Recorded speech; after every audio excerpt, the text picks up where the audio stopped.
Pakistan army over action చేస్తుంది. జీలంలో రదుల్ ఫతా పేరుతో army drill నిర్వహించింది.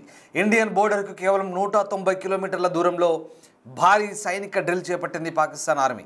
ఈ డ్రిల్లో చైనా, అమెరికాలో తయారైన అత్యాధునిక హెలికాప్టర్లను ప్రదర్శించింది పాకిస్తాన్. భారత్ను రెచ్చగొట్టే ఉద్దేశంతోనే మాక్ డ్రిల్ చేసినట్టుగా తెలుస్తోంది. భారీ క్షిపణులు, డ్రోన్లు, ట్యాంకులు ప్రదర్శించారు. స్వయంగా ఆర్మీ చీఫ్ అసీం మునీర్ హాజరయ్యారు. భారత్ దాడి చేసే యుద్ధానికి సిద్ధమంటూ మళ్ళీ బలుపు మాటలు మాట్లాడారు. పాకిస్తాన్ భారత్ బోర్డర్లో ఇప్పటికే హైటెన్షన్ కొనసాగుతుంది. ఢిల్లీ పేలుడు తర్వాత మరింత ఉద్రిక్తతలు పెరిగాయి. ఇప్పుడు సైనిక విన్యాసాల పేరుతో పాకిస్తాన్ ఓవర్ యాక్షన్ చేస్తుంది. ఏకంగా ఈ సైనిక విన్యాసాలకు జోర్డాన్ రాజు చీఫ్ గెస్ట్గా హాజరయ్యారు. జోర్డాన్ రాజు ముందు పాకిస్తాన్ మరింత రెచ్చిపోయింది. విదేశీ నిధులతో వచ్చినటువంటి విదేశీ సైనిక సంపత్తిని అక్కడ ప్రదర్శించే ప్రయత్నం చేసింది. మొత్తం మీద విదేశాల నుంచి కొనుగోలు చేసిన సైనిక సంపత్తిని ప్రదర్శించడం ద్వారా జోర్డాన్ రాజు ముందు తాము బలస్థులమని నిరూపించుకునే ప్రయత్నం చేసింది పాకిస్తాన్. భారతదేశంలో ఉద్రిక్తతల మధ్య పాకిస్తాన్ జీలంలో రదుల్ ఫతా సైనిక విన్యాసాలను నిర్వహించింది. దీనికి జోర్డాన్ రాజు అబ్దుల్లా II హాజరయ్యారు. ఇక ఈ విన్యాసంలో క్షిపణులు, ట్యాంకులు, డ్రోన్లు అలాగే హెలికాప్టర్లు ప్రదర్శించబడ్డాయి. దానికి సంబంధించిన దృశ్యాలు ప్రస్తుతం మనం చూస్తాను. ఇదంతా కూడా కేవలం భారత సరిహద్దుకు 190 కిలోమీటర్ల దూరంలోనే.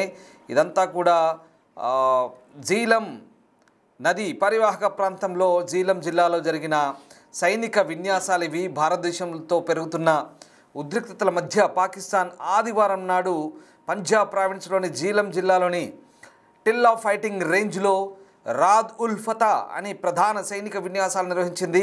ఈ విన్యాసం భారత సరిహద్దు నుంచి కేవలం 190 కిలోమీటర్ల దూరంలోనే జరిగింది. పాకిస్తాన్ సైన్యం యొక్క 1వ కార్ప్స్, ఏవియేషన్ కార్ప్స్, 2వ ఆర్టిలరీ డివిజన్ అలాగే 6వ ఆర్మర్డ్ డివిజన్ యూనిట్లు ఈ విన్యాసాల్లో పాల్గొన్నాయి. ఈ డ్రిల్ సమయంలో 2వ ఆర్టిలరీ డివిజన్ ఫతా 1 అలాగే ఫతా 2 క్షిపణి వ్యవస్థను ప్రదర్శించింది. అలాగే SH-15 ఆర్టిలరీ తుపాకులను ప్రయోగించింది. ఈ ఫతా 1, ఫతా 2 అనేది చైనా సహాయంతో తయారు చేసిన క్షిపణులుగా చెప్తారు. ఇక పాకిస్తాన్ ఏవియేషన్ వింగ్ యొక్క రేవాలి స్క్వాడ్, కోబ్రా అలాగే Z-10ME దాడి హెలికాప్టర్ల నుంచి ప్రత్యక్ష కాల్పులు జరపడం ద్వారా తన సామర్థ్యాలను ప్రదర్శించుకుంది. మొత్తం మీద జోర్డాన్ రాజు ముందైతే బల ప్రదర్శన చేశారు, మేకపోతు గాంభీర్యాన్ని ప్రదర్శించారు. జోర్డాన్ రాజు అబ్దుల్లా II, పాకిస్తాన్ ప్రధానమంత్రి షవాజ్ Sharif, army chief field marshal Asim Munir ఈ సైనిక విన్యాసాల్లో పాల్గొన్నారు. అదిగో దానికి సంబంధించిన దృశ్యాలు ప్రస్తుతం మనం చూస్తూ ఉన్నాం. ఇక ఈ జోర్డాన్ రాజును ఆకట్టుకోవడానికి పాకిస్తాన్ JF-17 ఫైటర్ జెట్ విమానాలను కూడా నిర్వహించింది. అలాగే 6వ డివిజన్ తన 6 MBT హైడర్ ట్యాంకులను కూడా ప్రయోగించింది. పాకిస్తాన్ ఆత్మాహుతి డ్రోన్లను అలాగే చైనా సహాయంతో అభివృద్ధి చేసిన 7-10 ఇంచెస్ అంటే 7 అలాగే 10 అంగుళాల FPV డ్రోన్లను కూడా పరీక్షించినట్టుగా తెలుస్తోంది. 10 కిలోమీటర్ల పరిధి కలిగిన సాయుధ క్వాడ్ కాప్టర్ ప్రదర్శనకు నిర్వహించారు. NRTC national radio and telecommunications corporation అధిపతి బ్రిగేడియర్ అమ్జద్ షబీర్ పాకిస్తాన్ అభివృద్ధి చేసిన అసాల్ట్ రైఫిల్తో కూడిన క్వాడ్ కాప్టర్ను జోర్డాన్ రాజుకు ప్రదర్శించారు. ఈ డ్రోన్ 10 కిలోమీటర్ల పరిధిని కలిగి ఉంది. అలాగే ఎత్తు 3 కిలోమీటర్ల వరకు కూడా ఎగురుతున్నట్టుగా చెప్తున్నారు. సో మొత్తం మీద జోర్డాన్ రాజుకు ముందు గొప్పలు చెప్పుకునేందుకు ప్రయత్నించింది పాకిస్తాన్ ఆర్మీ. చూడండి ఆ దృశ్యాలు మనం చూస్తూ ఉన్నాం. జోర్డాన్ రాజు అబ్దుల్లా IIతో పాకిస్తాన్ ప్రధాని షబాజ్ షరీఫ్ సోగ్గాడ్లా తయారై సూటు బూటు వేసుకొని అద్దాలు పెట్టుకొని జోర్డాన్ రాజుతో కరచాలన చేస్తున్న దృశ్యాలు. కానీ ఈ షబాజ్ షరీఫ్ మాట్లాడే మాటలు ఎంత మాత్రం విలువ ఉండవు, అక్కడ లెక్క చేయరు ఆ దేశ ప్రజలు కూడా. అలాగే ఈయన ఒక జోకర్ మాదిరిగా, బఫూన్ మాదిరిగా ప్రపంచ దేశాల ముందు ఏ రకంగా ట్రోల్ అవుతారో అందరికీ తెలిసింది. ఇదిగో ఈ దృశ్యం ఇందాక నేను చెప్పిన కామెంట్ అది. జోర్డాన్ రాజుతో షబాజ్ షరీఫ్ అంటే పాకిస్తాన్ అన్నీ బిల్డప్లని అర్థమవుతున్నాయి. పాకిస్తాన్లన్నీ కూడా ఇటు జోర్డాన్ ముందు అటు టర్కీ ముందు చేతులు చాపి కాళ్ళు మొక్కి వాళ్ళతో సయోధ్యకు వెళ్తూ తమను కాపాడమంటూ ఒక రకంగా శరణు జొచ్చుతున్న పరిస్థితి. ఇవన్నీ కూడా అయితే ఎక్కడా జోర్డాన్ మనకు వ్యతిరేకంగా మాట్లాడలేదు. కానీ జోర్డాన్ రాజును ఈ సైనిక విన్యాసాలకు అతిథిగా పిలవడం అయితే ఒక రకంగా పాకిస్తాన్ ఇక్కడ గొప్పలు చెప్పుకునేందుకని అర్థమవుతుంది. ఇక ఈ ఎక్సర్సైజ్ తర్వాత ఫీల్డ్ మార్షల్ అసీం మునీర్ జర్నలిస్టులకు ఆఫ్ ది రికార్డ్ బ్రీఫింగ్ కూడా ఇచ్చినట్టు తెలుస్తుంది. మూలాల ప్రకారం అతను భారతదేశం గురించి పదునైన వ్యాఖ్యలు చేసినట్టుగా సమాచారం. భారత్ కనుక దాడి చేస్తే పాకిస్తాన్ ప్రతీకారం తీర్చుకుంటుందంటూ చెప్పినట్టుగా తెలుస్తోంది. అలాగే కొన్ని రోజుల క్రితం పాకిస్తాన్ ఖరియన్లో ఒక ప్రధాన సైనిక విన్యాసాలు నిర్వహించిందని భారత సైనిక వర్గాలు చెప్తున్నాయి. జేలంలోని టిల్ ఆఫ్ ఫైరింగ్ రేంజ్లో ఈ విన్యాసాలు జోర్డాన్కు ఆయుధాలను విక్రయించడమే లక్ష్యంగా కనిపిస్తున్నాయి. అందువల్ల జోర్డాన్ రాజు చీఫ్ గెస్ట్గా రాద్ ఉల్ ఫతా విన్యాసాలు జరిగాయి.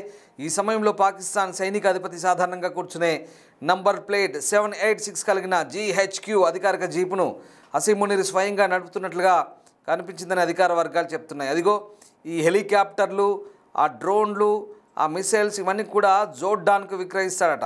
వీడికే గతి లేదు కానీ జోర్డాన్కు విక్రయిస్తాడంట.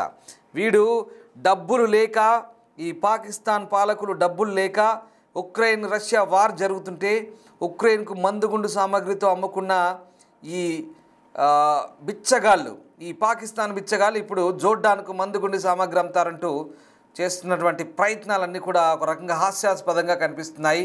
సరే, మనం ఇలాంటి పదాలు ఎందుకు వాడుతున్నామంటే ఇతర దేశం సార్వభౌమత్వంపై దెబ్బతీసే కుట్రలు పన్నే వీళ్ళని ఇంకేమనాలి? కుక్కలు అనాలా లేదా ఇంకే పదాలతో సంబోధించాలి? వీళ్ళు చేసే వ్యవహారాలతో వీళ్ళని నిజంగా ఎన్ని మాటలన్నా, ఎంత తక్కువ చేసి మాట్లాడిన తక్కువ. ఎందుకంటే భారత సార్వభౌమత్వంపై దాడి చేసే వీళ్ళు నిజంగా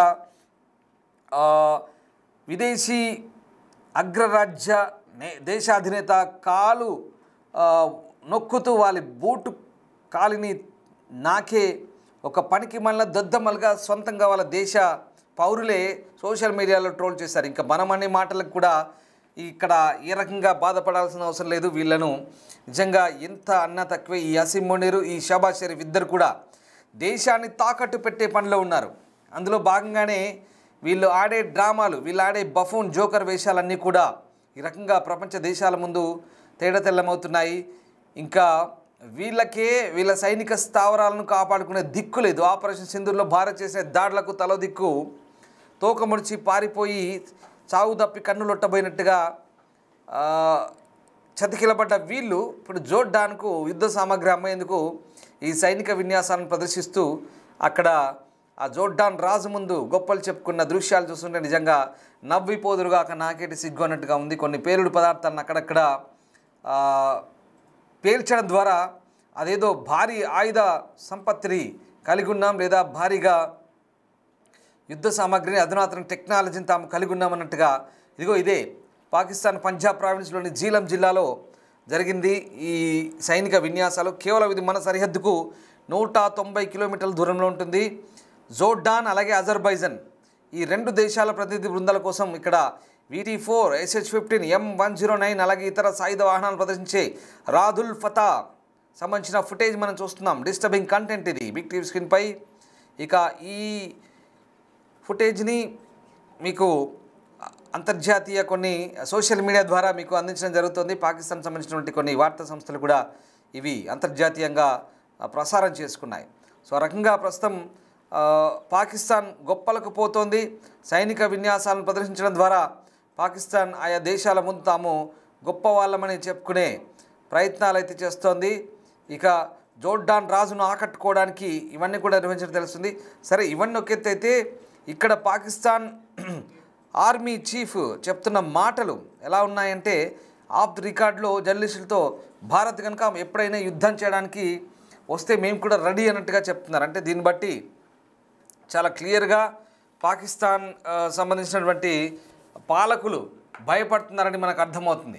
ఒక రకంగా చెప్పాలంటే భారత సైన్యం ముందు వీళ్ళంతా కూడా పూర్తిగా చేష్టలు ఉడిగి చూస్తున్న పరిస్థితి కనబడుతుంది. ఆపరేషన్ సింధూర్లో అది పూర్తిగా మనకు ప్రూవ్ అయిపోయింది. ఎందుకంటే ఇప్పుడు మొన్న జరిగిన ఢిల్లీ ఉగ్రదాడి తర్వాత ఇది మళ్ళీ ఉగ్రచర్యగా భావించాం. మళ్ళీ అలాగే ఆ ఆధారాలు పూర్తిగా లభ్యమైన తర్వాత ఖచ్చితంగా సరైన రెస్పాన్స్, రియాక్షన్ ఉంటుందని మనం ఎప్పుడైతే అనుకుంటున్నాం, వాళ్ళు కూడా అప్పటికే వాళ్ళ వెన్నులో వణుకు పుడుతుంది. ఖచ్చితంగా మళ్ళీ భారత్ ఎప్పుడు ఏ క్షణం ఎటువైపు నుంచి దాడి చేస్తుందో తెలియని పరిస్థితి. కాబట్టి మేకపోతు గాంభీర్యాన్ని ప్రదర్శిస్తున్నారు. ఎక్కడైతే మనం మొన్న త్రిశూలు ఇలాంటి సైనిక విన్యాసాలు చేశామో ఆ విన్యాసాల కంటే ఇక్కడ మనం జైసల్మేర్లో చేసిన విన్యాసాలకు ధీటుగా చేస్తున్నామన్నట్టుగా అక్కడ వీళ్ళు ప్రదర్శించే ప్రయత్నం చేస్తున్నారు. అంతేకాదు జోర్డాన్ రాజు అబ్దుల్లా అజర్బైజాన్ సైనిక ప్రతినిధి వీళ్ళ ముందు చూడండి అవి చూడండి ఆ రకంగా వాళ్ళు ఎక్కడ సరే వీళ్ళనేం తక్కువ అంచనా వేయలేము, మన శత్రువులను తక్కువ అంచనా వేయడానికి ఏం లేదు. వాళ్ళ దగ్గర కూడా ఫతాక్ క్షిపణులు ఉన్నాయి, JF-17 ఉన్నాయి. కానీ ఎక్కడ భారత్ లాగా మనం ఆత్మనిర్భర్ భారత్ పేరుతో మనం సొంతంగా తయారు చేసుకున్న క్షిపణులు మన టెక్నాలజీ ముందు వీళ్ళంతా కూడా దిగదుడిపే.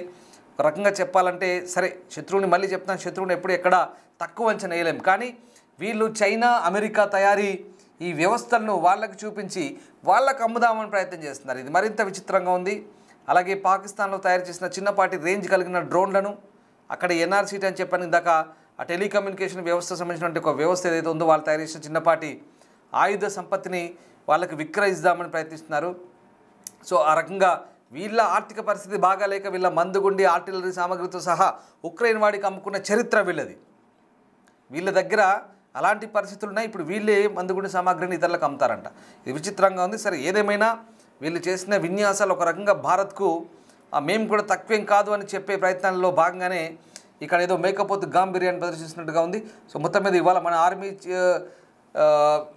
చీఫ్ జనరల్ ద్వివేది చెప్పిన మాటలు బట్టి ఖచ్చితంగా మరొకసారి ఖచ్చితమైన చర్యలు ఉంటాయని చెప్తున్న పరిస్థితి కనబడుతోంది. దీంతో మేకపోతు గాంభీర్యాన్ని ప్రదర్శిస్తున్నారు. మళ్ళీ అదే మాట అంటున్నాను, ఎందుకంటే బయటికి లోపల వాళ్ళకు భయంగా ఉంది, బయటికి మాత్రం ఏదో అలా ప్రదర్శిస్తున్నారు.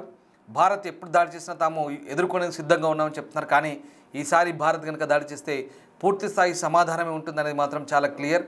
మొత్తం మీద పాకిస్తాన్ ఇంకా బలుపు మాటలు మాట్లాడుతోంది. పాకిస్తాన్ చేష్టలు కూడా అలాగే ఉన్నాయి. ఒకసారి పాకిస్తాన్ చేస్తున్నటువంటి ఈ సైనిక సామర్థ్యం గురించి మీ అభిప్రాయం ఏంటి? పాకిస్తాన్ శక్తి సామర్థ్యాలు జోర్డాన్ కానీ అజర్బైజాన్ కానీ నిజంగా నమ్ముతున్నాయా? వీళ్ళందరూ కూడా పాకిస్తాన్ను సైనిక విన్యాసాల పరంగా ఒక గొప్ప దేశంగా భావిస్తున్నారా? ఏమనుకుంటున్నారు? ఒకసారి కామెంట్ చేయండి. అలాగే యుద్ధం కనుక వస్తే భారత్ పాకిస్తాన్ మధ్య ఈసారి పూర్తిస్థాయి యుద్ధం జరగబోతుందా? ఎలా ఉండబోతుంది? వాస్తవానికి ఒకవేళ భారత్ కనుక వాళ్ళకు సమాధానం చెప్పాలనుకుంటే కనుక ఎలాంటి సిచ్యువేషన్ ఉంటుందనేది ఒకసారి కామెంట్ చేయండి. Thank you.